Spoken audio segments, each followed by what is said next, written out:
മോളെ ദേവൂട്ടി റെഡിയല്ലേ? വാ നമുക്ക് പോയിട്ട് വരാം.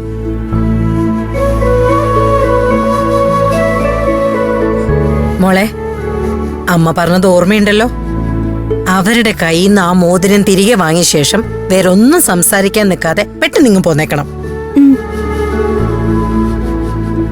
എന്നാ വാ മോളെ, നമുക്ക് പോയിട്ട് വരാം.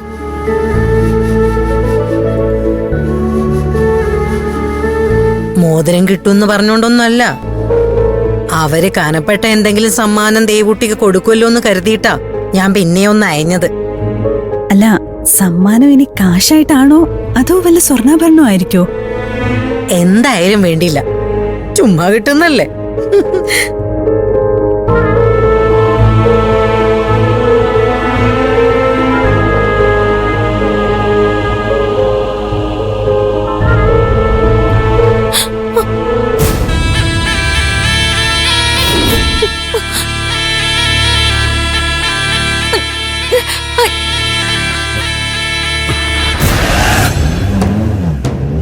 അയ്യോ മോളെ, മോളെ വേഗം അകത്തേക്ക് കയറ്.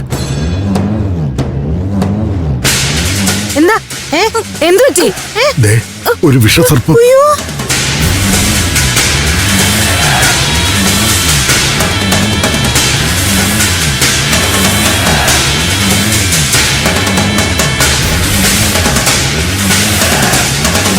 എന്റെ ദേവി, ദുശകനാണല്ലോ ഇത്.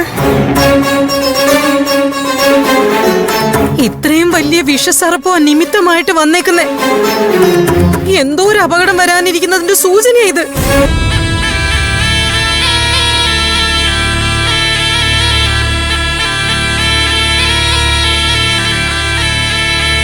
ഇനിയിപ്പോ നിങ്ങൾ എങ്ങോട്ടും പോണ്ട.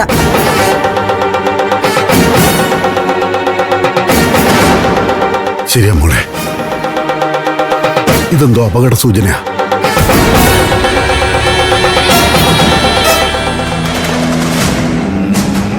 എന്താ എല്ലാവരും ഇങ്ങനെ നോക്കി നിൽക്കുന്നേ? തറവാട്ടമ്മേ, ദേ അവിടെ ഒരു വിഷസർപ്പം.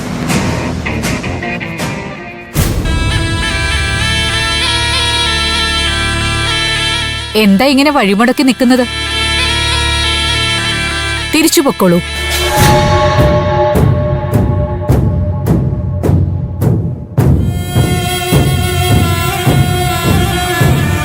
നാഗത്തറയിൽ 100 പാലും തന്ന് സർപ്പസംപ്രീതി നടത്തിക്കൊള്ളാം.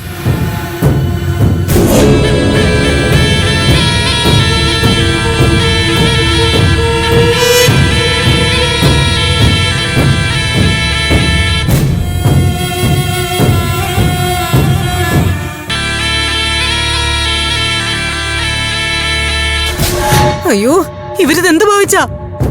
മാറാൻ പറ സുരേന്ദ്രേട്ടാ, ഇല്ലെങ്കിൽ ഇവരിതിന്റെ കടിയേറ്റ് ചാവും.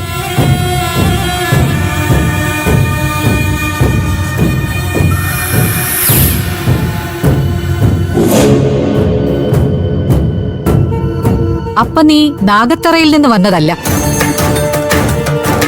നിന്റെ ഉദ്ദേശം വേറെയാ.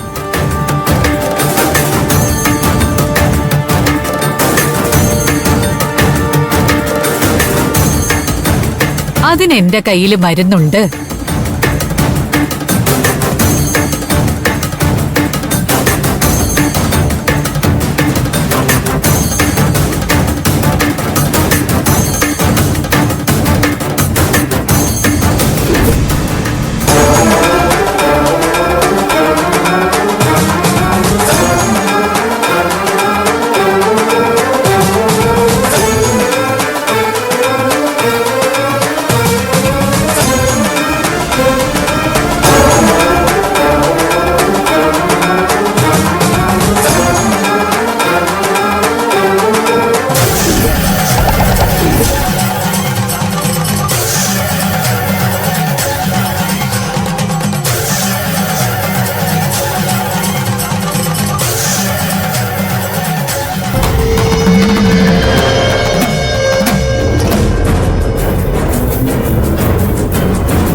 തറവാട്ടമ്മേ, ഇനി പേടിക്കണ്ട, അതിനി വരില്ല.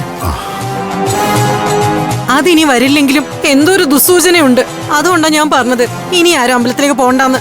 അമ്പലത്തിലേക്ക് പോകാൻ ഇറങ്ങിയതാണോ? എങ്കിൽ അത് മുടക്കണ്ട. വേണ്ട, ഇങ്ങനെ ഒരു ദുർനിമിത്തം കണ്ട സ്ഥിതിക്ക് ഇനി പോകാതിരിക്കുന്നത് തന്നെയാ നല്ലത്. ഇവള് ദേവിയെ കാണാൻ ഇറങ്ങിയതല്ലേ, അത് മുടക്കണ്ട.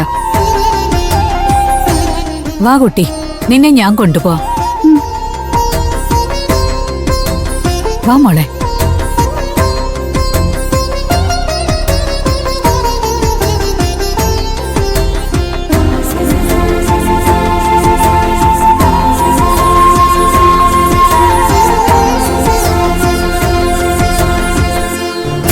എന്തായാലും അവരാളൊരു ചില്ലറക്കാരിയല്ല, എന്തൊക്കെയോ അത്ഭുത സിദ്ധിയുള്ള സ്ത്രീയാ. ഇന്ദുമതി, അത് നിനക്ക് ഇപ്പോഴാണ് മനസ്സിലായത്. അമ്മ മൂകാംബികയുടെ ഭക്തയാ. അതിന്റെ ദൈവികത അവർക്ക് കാണാതിരിക്കുവോ?